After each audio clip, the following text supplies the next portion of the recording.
పెడతారు అలా చేయలేదు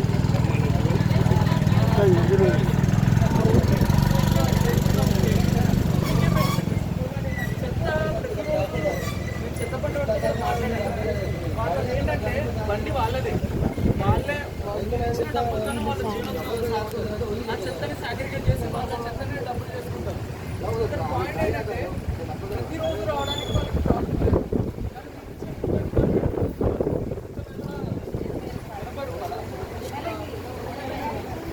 అంతరిస్తున్నారు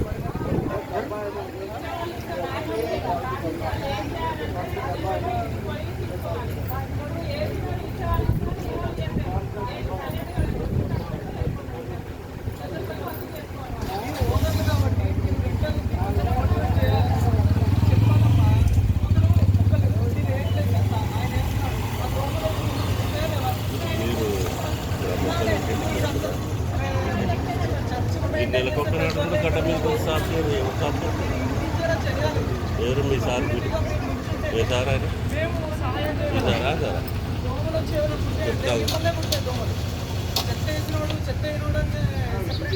దోమలు. మేము ఎంతో ట్రై చేస్తున్నాం. ఇప్పుడు ఓపెన్ డంప్యార్డ్లో వేస్తున్నారు, మా వాళ్ళు అన్నీ ఎత్తున్నారు తీయడానికి. అందులో డైపర్లు ఉన్నాయి, అన్నీ ఉన్నాయి. ఆ డైపర్లు ఇవన్నీ వల్ల మా వాళ్ళకి నేను ఇబ్బంది. ఇప్పుడు వాళ్ళు మనుషులే, మీరు మనుషులే. ఇప్పుడు వాళ్ళు ఆ చెత్తలో అంతా ఇప్పుడు వాళ్ళకి కుటుంబాలు ఉన్నాయి, వాళ్ళు నిలబడితే వాళ్ళ కుటుంబాలకి ఇబ్బంది. సో రావాలి. మీరేం చేయాలి? వాటిని ఇలా డస్ట్బిన్ లేకుండా జాగ్రత్త పడడము చేయాలి. ఆ ఇల్లుకి ఫారెస్ట్లో వేస్తున్నారు చెత్త అంతా. ఫారెస్ట్లో చెత్త ఉంది. ఇప్పుడు ఆ చెత్త వల్ల ఫారెస్ట్ మన డిపార్ట్మెంట్ ఫారెస్ట్ మీరు ఇచ్చినా ఇవ్వకపోయినా